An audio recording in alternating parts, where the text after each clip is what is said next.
January, 1998 and 1999 were absolutely brutal for Hollywood.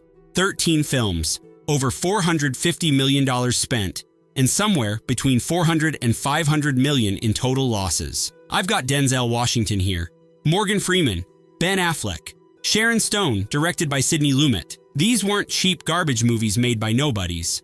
These were A-list productions with Oscar winners attached, and one of these stars literally attended his premiere the night before reporting to jail. Which one lost the most? Let's get into it. Firstly though, here's the thing you need to understand about January 1998. James Cameron's Titanic was in its 5th through 15th week of theatrical release. It held the #1 spot for 15 consecutive weeks. That hadn't happened since E.T. Every single film dumped into January 1998 was competing against the biggest movie of all time while it was still breaking records. Studios knew this. They sent these movies to expire anyway. January has always been Hollywood's graveyard. Post-holiday audiences are broke. Winter weather keeps people home. Kids are back in school. And Oscar nominees are expanding nationwide, stealing whatever audience is left. Studios call it the dump month for a reason. These 13 films weren't released in January because the studios believed in them. They were released in January because the studios had given up. Remember Joseph Mazzello, the kid from Jurassic Park?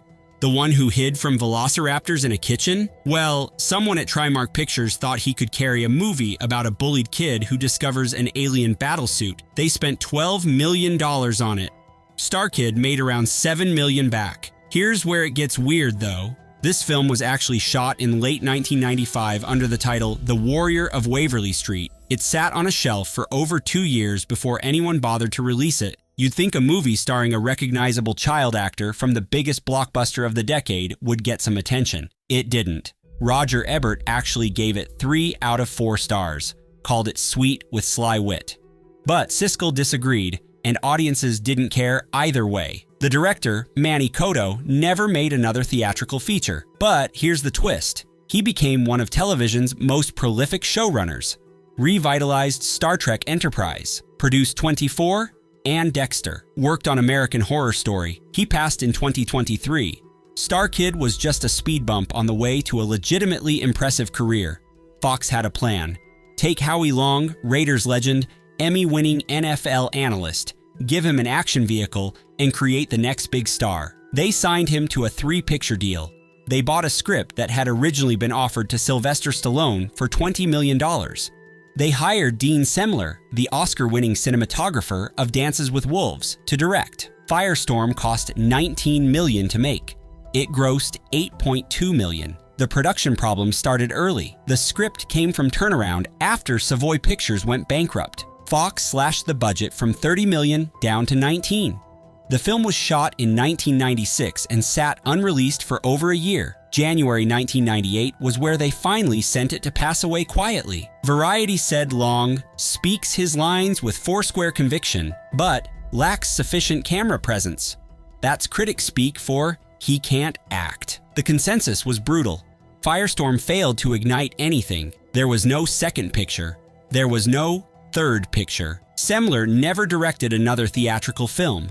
He went back to cinematography and later shot Apocalypto. Long stayed at Fox Sports for 3 decades. The action star dream lasted exactly 89 minutes. Robert Altman directing a John Grisham adaptation. Kenneth Branagh starring.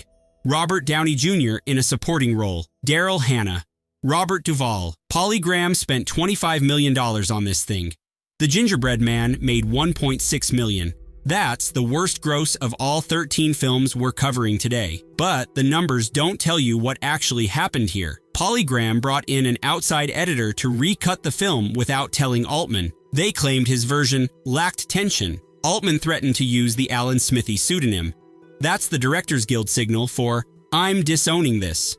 Chris Blackwell, founder of Island Pictures, resigned in protest.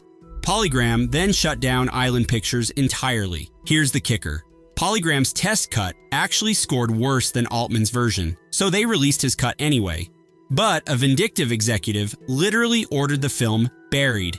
It opened in 8 theaters. 8. It maxed out at 30. Altman later said the guy running Polygram Films was so pissed off with me, he literally told them, "I want that movie unwell." Robert Downey Jr. was deep in his troubled years during this production. He'd been arrested with substances and an unloaded weapon in 1996. He reportedly didn't even read the script before accepting the role. Altman protected him by ignoring studio demands for expensive insurance policies. The Gingerbread Man is basically a time capsule of careers in crisis. Ben Affleck, Peter O'Toole, Rose McGowan, Liev Schreiber, Dean Koontz adapting his own novel about an ancient creature destroying a small Colorado town. Dimension Films spent somewhere between 12 and 17 million on Phantoms. It made 5.8 million. This movie was originally scheduled for Halloween 1997. That makes sense. Horror film, Halloween. But it went through 5 sets of reshoots throughout 1997 before getting dumped to January. Affleck had dental work done for Armageddon between shoots. His teeth are visibly whiter in the reshoot footage. That's how you can tell which scenes were filmed when. The poster was practically a collage of stolen images. Rose McGowan's head was placed on Drew Barrymore's body from Scream promotional material. Affleck's image was an unused Chasing Amy photo. Liev Schreiber's was flipped from a Scream 2 poster. They weren't even trying to pretend this was a real release. Affleck has been remarkably honest about this one. He called it utter garbage and a sewer monster movie, let's face it. But he also said he got high with Peter O'Toole and had his Lawrence of Arabia poster signed. He made about $100,000 and thought he was set for life. The film's real legacy came from Kevin Smith. In Jay and Silent Bob Strike Back, when Jay doesn't recognize Ben Affleck, Affleck's character responds, "Affleck was the bomb in Phantoms, yo." That self-referential joke became an internet meme. It's the only reason anyone remembers this movie exists. Denzel Washington plays a detective hunting a demon called Azazel that jumps between human hosts while singing "Time is on my side." Warner Brothers spent $46 million on Fallen. It made $25.2 million domestically. Those numbers look like a flop, and they are, but this one has a different ending than most. You'd think Denzel could open anything in 1998. He was coming off massive hits, but here's the thing. This was originally developed as an Arnold Schwarzenegger vehicle. The tone was all wrong for Denzel's screen presence. Critics said his essentially hopeful and sunny nature clashed with noir requirements. Ebert thought he was miscast. Variety said he had the almost impossible task of holding together a convoluted picture. Denzel had actually turned down C7 because he thought the script was too demonic. So, why take this one? Nobody knows. The film also features a young James Gandolfini in a supporting role, just 1 year before The Sopranos would make him a legend. Here's where it gets interesting though. Fallen has been completely reappraised. The Hollywood Reporter now calls it a beloved cult classic. Disney's Loki series paid direct visual homage to the body jumping scene. It remains Denzel Washington's only horror film in a career spanning over 50 movies. Sometimes bombs age into something valuable. Christian Slater and Morgan Freeman in a flood heist thriller. Paramount and an international co-production consortium spent $70 million. Hard Rain made $19.9 million domestically. The math is brutal. The production was a nightmare from day one. They built a $6 million water tank set inside an aircraft hangar in Palmdale, California, the same facility where B-1 bombers were manufactured. The film was originally scheduled for May 1997. It got pushed back 8 months for extensive reshoots, including filming an entirely new ending. Morgan Freeman's character originally didn't survive. Test audiences revolted. They went back and changed it. But the real story here is Christian Slater. The morning after Hard Rain's premiere, Slater reported to Ventura City Jail to begin a 90-day sentence. He'd allegedly attacked people during what reports called a violent substance-fueled incident. He was the lead of a $70 million movie, and he spent the press tour behind bars. Roger Ebert gave it 1 star. He wrote, "From beginning to end, I was acutely aware of actors being paid to stand in cold water. Suspension of my disbelief would have required psychotropic medications. Hard Rain isn't just a bomb. It's a perfectly preserved artifact of late 90s excess. Michael Keaton plays a psychopathic prisoner who happens to be the only bone marrow match for Andy Garcia's terminally ill son. The hospital transfer becomes an escape opportunity. TriStar spent $50 million. Desperate Measures made $13.8 million. This was supposed to be TriStar's main event release. They shot it from July through December 1996 in San Francisco and Pittsburgh. Director Barbet Schroeder had been Oscar-nominated for Reversal of Fortune, but according to the screenwriter, Schroeder had the script reworked by 9 different uncredited writers after production began. 9. Here's the context that makes this one almost sad. Michael Keaton had turned down $15 million to play Batman again in Batman Forever. He disagreed with Joel Schumacher's direction and walked away from a fortune. Then Desperate Measures flopped. Then Jack Frost flopped. His leading man days were over. The decline had been steepening throughout the 90s. This was the film that ended it. Keaton wouldn't fully recover until Birdman in 2014. That movie was about a washed-up superhero actor trying to reclaim his relevance. The casting wasn't subtle. Sometimes Hollywood writes its own poetry. Stephen Sommers directs Treat Williams and Famke Janssen fighting massive tentacled creatures on a luxury cruise ship. Hollywood Pictures spent $45 million. Deep Rising made $11.2 million domestically. Another disaster. The production faced problems from the start. Harrison Ford turned down the lead, forcing budget cuts. Claire Forlani was originally cast but quit after 3 days due to creative differences. The marketing completely failed the film. Trailers tried to sell this campy creature feature as a serious horror movie and showed none of the expensive monster effects. Roger Ebert gave it 1.5 stars and included it on his most hated list. He wrote, "Bemusing. How much money and effort go into the making of such a movie, and how little thought. That's devastating." But here's the twist nobody saw coming. Halfway through Deep Rising production, Sommers read that Universal's troubled Mummy remake had fallen apart yet again. He pitched his vision for an hour and a half. He got the job. The Mummy released in 1999 and grossed $415 million worldwide. It launched a franchise. It made Sommers an A-list director. Deep Rising actually has a genuine cult following now. Sommers later said he'd never have another preview screening like it. The audience was screaming and truly terrified or just laughing their rear ends off. Kino Lorber released a special edition Blu-ray in 2018. The Ringer published a 25th anniversary retrospective calling it an unfairly overlooked romp. The bomb became a classic. The failure led to massive success. Sometimes the numbers don't tell the whole story. January 15, 1999. 3 expensive studio films opened against each other on the same weekend. All 3 had been delayed from better 1998 release dates. All 3 were sent to expire. Let's see what happened. Neil Jordan won an Oscar for The Crying Game. He directed Interview with the Vampire. DreamWorks gave him $30 million to make a psychological horror film starring Annette Bening as a woman with a psychic link to a serial predator played by Robert Downey Jr. In Dreams made $12 million. The production used the same Baja water tank facility as Titanic for underwater sequences. That's a flex. But Robert Downey Jr. relapsed approximately 1 month after filming began. He skipped a court-ordered test in October 1997. He was arrested again in December. He spent 4 months in LA County Jail during 1998 while the film sat waiting for release. Variety called it wildly eccentric and praised Benning's riveting performance. Ebert called it the silliest thriller in many a moon. The cinema score was a C-. Audiences rejected it completely. Here's an odd piece of trivia. In Dreams was released on Laserdisc on August 17, 1999. That makes it one of the last films ever released on that format in the United States. It's a footnote in home video history. Jordan recovered quickly. Later that same year, The End of the Affair earned BAFTA awards and Oscar nominations. In Dreams was just a detour. Val Kilmer plays a blind massage therapist who regains sight through experimental surgery, then struggles to process visual information. Based on an Oliver Sacks essay, MGM spent $42 million. Kilmer alone got $9 million of that. At First Sight made $22.4 million. Kilmer prepared by studying with a blind friend who'd lost his sight in Vietnam. Critics praised his physical performance, particularly how he lifts his head away from whoever he's talking to. But they found the film too long and conventional. The Sacks material deserved better.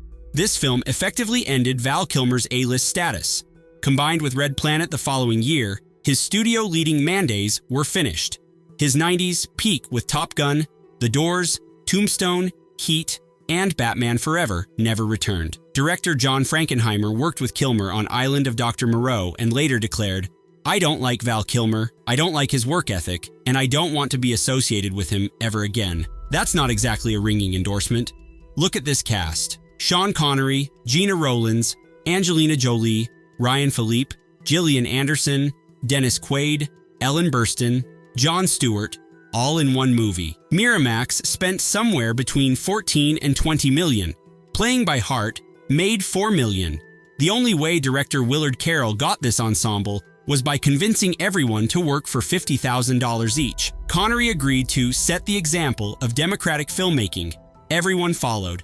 The cinematographer was Oscar winner Vilmos Zsigmond. The composer was John Barry. This had pedigree. Angelina Jolie was the breakout. She won the National Board of Review Breakthrough Performance Award. The San Francisco Chronicle called her a sensation. This was a stepping stone to her Oscar-winning turn in Girl. Interrupted months later. The movie bombed, but it launched a career. Jon Stewart started hosting The Daily Show just 11 days before Playing by Heart's wide release. The AV Club noted his storyline with Gillian Anderson was by far the most successful and speculated he could have had a great career as a comedic leading man if The Daily Show hadn't come along. One more thing, this was one of the last films Gene Siskel reviewed before passing away on February 20th, 1999. Playing by Heart is a time capsule of careers about to explode and careers about to end. Jamie Lee Curtis versus an alien intelligence that turns a Russian ship's crew into cyborg monsters. Based on a Dark Horse comic, Universal spent somewhere between $70 and $75 million. Virus made $14 million domestically. This is one of the biggest losses of all 13 films. The director was John Bruno, an Oscar-winning visual effects supervisor, making his only feature film. The production required elaborate animatronic creatures and cyborg designs that drove the budget through the roof. The effects company that worked on this film literally shut down afterward.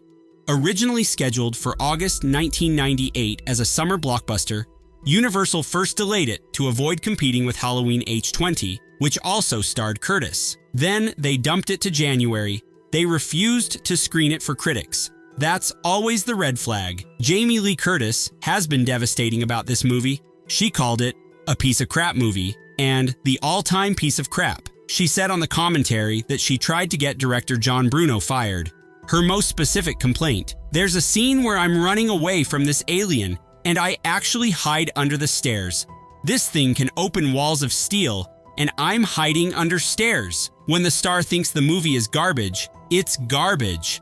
Sidney Lumet, the director of 12 Angry Men, Dog Day Afternoon, Network, one of the greatest filmmakers who ever lived. Columbia gave him $30 million to remake the 1980 John Cassavetes film with Sharon Stone. Gloria made $5 million. Lumet wasn't even the original director. He joined with only 6 weeks before filming was scheduled to begin. George C. Scott took a supporting role. An extra recalled Scott being carried out to the set and seated in a chair. He was obviously ailing during those days. It was his final theatrical film appearance. He passed away 8 months after release. Rolling Stone wrote, "It's early in the year, but I'll bet that Gloria grabs a top spot on any list of the worst movies of 1999. The Washington Post critic left 30 minutes early when the projector jammed and wrote, "Gloria is awful." Sharon Stone was nominated for Worst Actress at the Golden Raspberry Awards.